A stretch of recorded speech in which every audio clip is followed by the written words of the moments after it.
Hello everyone, I'm Ankit and you're watching StudyIQ IAS English. In our today's video, we'll try to understand how Pahalgam attack of last year has changed Jammu and Kashmir forever. And the reason why we are discussing it, you'll know soon. Now what happened was that the quiet of Besharan Meadows, which was a valley located far away from the urban areas in Jammu Kashmir in the city of Pahalgam, it was usually quiet and the quiet was only broken frequently by the sound of ponies and tourists, right? Now, this quiet, you'll be surprised to know, was shattered because of the noises came from automatic gunfire. Because three terrorists who emerged from the nearby forest and opened fire and killed 26 people on the name of their religion. Now, for us people, the death of these many Indian tourists was a sense of tragedy. But for security establishment who were present in Jammu and Kashmir and the policy makers, this came as a systemic shock. So in our today's video, we'll try to understand how this attack has changed the security architecture of the entire Union territory of Jammu and Kashmir and how now forces have been deployed in a different manner in order to counter such kind of incidences from happening again. Right? Now the notes which I will be using in our today's session, you can also download them by going to a Telegram channel called as ATS Live. And while you're at it, please do not forget to subscribe to the channel also. Okay? So let us start by understanding what happened. Now, Pahalgam attack, it marked a rupture to the narrative that was created for the past few years that a sense of normalcy has come in Jammu and Kashmir. And there was many reasons why people believed a sense of normalcy had crept in. First of all, the scale of urban violence, which was very much prominent in the last decade, has declined after the revocation of Article 370. The people who were responsible for pelting stones on security forces, they have been dealt with quite drastically, right? So this was the first reason. And as a result, the administration thought, why don't we open up many tourist spots in the location so that both Indian and foreign tourists would start to come here and it would lead to flourishing of the economy of Jammu and Kashmir. So this was the idea behind the administration. And as a result, many ranges across the Pir Panjal range, as many as 75 locations were made accessible to tourists after the restrictions of COVID was opened. So this was the decision of the administration that since the normalcy has crept in, why don't we open the region so that more tourists come to flow in and it would lead to flourishing of the economy. But this belief of the administration of sense of normalcy was quite misinterpreted. Now we need to understand these locations where these 75 locations are located where the tourists are going. These are very strategically placed and these are located very close to the corridors which was frequented by the terrorists in order to infiltrate into Jammu and Kashmir. So the belief of the security forces was that although these locations are very strategically located, but the terrorists won't commit attacks on these such sites because they were following a trend. Security forces thought that the terrorists would follow the older trend of attacking urban areas or towns and garrisons where military deployments are huge. And the possibility that these tourist locations can be targeted by terrorists was not factored in while making the decisions on where to deploy more forces and where to deploy less forces. And this came as a source of blunder. Why it came as a source of blunder? Because many of these destinations, they were opened up much before the security grid was expanded into the region. So after the attack, the closure of such places immediately was an acknowledgement, was a admission that yes, the push for normalcy went ahead as far as outpacing or matching with the expansion of security grid is concerned. So this was the learning number one of the security forces, but only after death of 26 people. Now, how has security deployment been modified? How it is now suiting to the current circumstances? Let us understand this.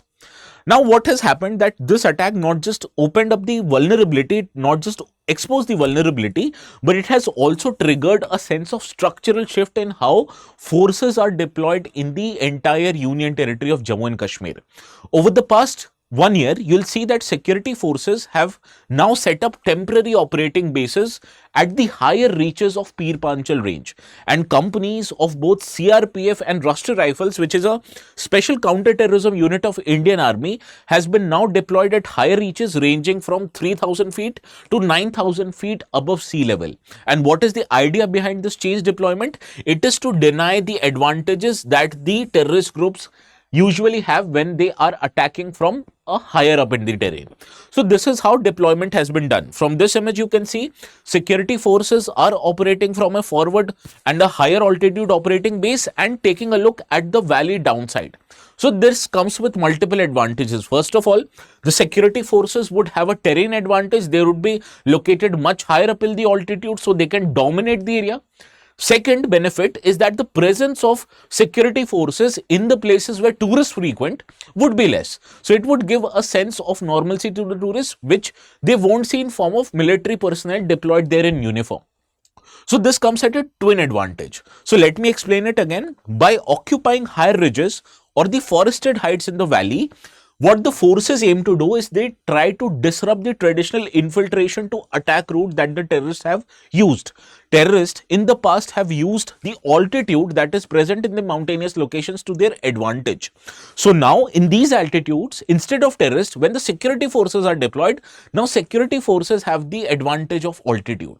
And on the other hand, the strategy from shift from holding the road to holding the ridges is a move away towards bringing a more security oriented infrastructure where terrain dominance would be favored and the presence of security forces on the road inside the valley would be appearing less. And as a result, it would also make things comfortable for tourists when they visit such locations. So this is a strategic advantage of changing of deployment. Now, another advantage is that the security forces have now relied more on humans as well as technology at the same time. How this happens, let me explain it to you. Now, the past 1 year, over 50,000 individuals who are linked to tourist economies like pony handlers, guides, photographers, vendors, they have been bought into a single unified ID infrastructure that is Aadhaar linked. They have been issued a QR coded identification, and this serves twin purposes. First, you'd have instant verification of tourist guides in the tourist zones, and second, you can reduce the risk of terrorist sympathizers over ground workers from getting themselves integrated into the tourism economy. What happened? Many of the tourist guides, they actually helped harboring of terrorists, and this was the plain result why 26 people were killed in cold blood. So now you're ensuring that only those people who are trusted, who are verified, are actually deployed on these tourist sites, and you can even identify them through these QR coded identification. So this was the human factor. Now let us understand what is the technology factor. In technology factor, facial recognition devices have been installed in key tourist locations, while drone corridors have been set up in order to monitor difficult to access locations like vulnerable meadows as well as trekking routes. So what is happening? The emphasis of the security forces is to maintain a security presence while ensuring at the same time that overt militarization of tourist spots is not happening. So this combination of human plus technological factor has allowed administration to open up sites after they have ensured the security grid expansion, which was not the case before Pahalgam attack. So this is learning number 2. Now let us understand what are the other measures that the security forces have taken. Security forces for the past 1 year have relied more on operation which was led by intelligence forces to counter and to kill those people who were responsible for Pahalgam attack. This happened through Operation Mahadev, where Para Special Forces commandos, they eliminated a 3-member module, but this only happened after they get a human intelligence and they were able to undertake drone surveillance. So here also the combination of human as well as technology factor played a very important role. Similarly, in the November last year, there was a dismantling of a doctor module where, basing on an identification that they saw an incendiary poster in the valley of Jammu and Kashmir, it led to unearth of 350 kgs of explosives that was recovered from Faridabad and Delhi NCR in Haryana. Now, this recovery of so huge quantities of explosive very close to Delhi is believed to have prevented large-scale attacks in many parts of the country. This attack began and ended with the only car bomb that detonated in the Red Fort area, not leading to death of any innocent civilian. So this was learning number 2, that you rely more on intelligence-led operations, and this has also paid rich dividends in other operations. More recent operations include neutralizing of Saifullah group in Kishtwar Doda area. Similarly, recently there was this busting of a transnational Lashkar-e-Toiba recruitment module, which was believed to have followed the same pattern. So there is a common pattern in all of these intelligence-led operations. Precise intelligence-backed strikes done by the armed forces poses very minimal to no risk of collateral damage. And the emphasis of security forces are the same, that we would now track network of these terrorist sympathizers, network of these terrorist sympathizers located all over the country, rather reacting to isolated incidents where security forces would be at disadvantage. Now, security forces won't be reacting to terrorist incidents, rather they will be controlling what the terrorists are going to do in the future and prevent them before such attacks happen in the first place. Right? Now, after listening to all of this, you must be thinking now the security grid which has been established in Jammu and Kashmir is impenetrable, right? Please do not think like that. You need to understand security forces have to be lucky every time in order to prevent such terrorist attacks from happening. But on the other hand, these terrorists have to be lucky only once. They only need to be lucky once in order to kill those innocent people. So therefore, the luck factor is not on our side. And that is why we don't have to believe that although such measures have been taken, they are not impenetrable at all, because there are many constraints. First constraint is the possibility of infiltration from happening. Now you need to understand, once a terrorist enters into India, which the Pakistan keeps pushing, he or she can commit any attack in India, especially when they are supported by many sympathizers and overground workers. So how the security grid is trying to negate that? Security grid is relying on ground sensors and drones. Although they are quite effective normally, but you need to understand, in Jammu and Kashmir valleys, extreme climates, these might remain vulnerable because these are not impenetrable, first of all. Secondly, what you have to understand, that human intelligence have certain gaps.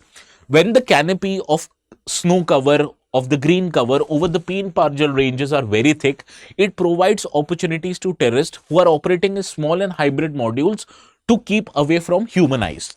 So this is a challenge that a human-led operations can have. Now, to prevent such gaps from happening, you generally rely on technology. But here also, technology is not foolproof, because first of all, we have seen delays in deploying of all-weather satellite capabilities of ISRO in recent failures of PSLV and GSLV both. And this has provided setback to the armed forces, because it limits their ability to maintain dominance and control over the region and ensure at the same time monitoring of movement of any suspected terrorist, right? So this is why you need to understand, although commendable measures have been taken by the security forces, but this grid yet is not impenetrable. Why? The root cause of terrorism, that is our dear neighbor Pakistan, has still not been addressed.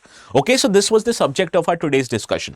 Now, before we move forward with a question that can appear on this topic from UPSC exam, you need to understand we are right now in the process of offering the best possible discounts through Civil Services Day, where 50% off is available in all the courses.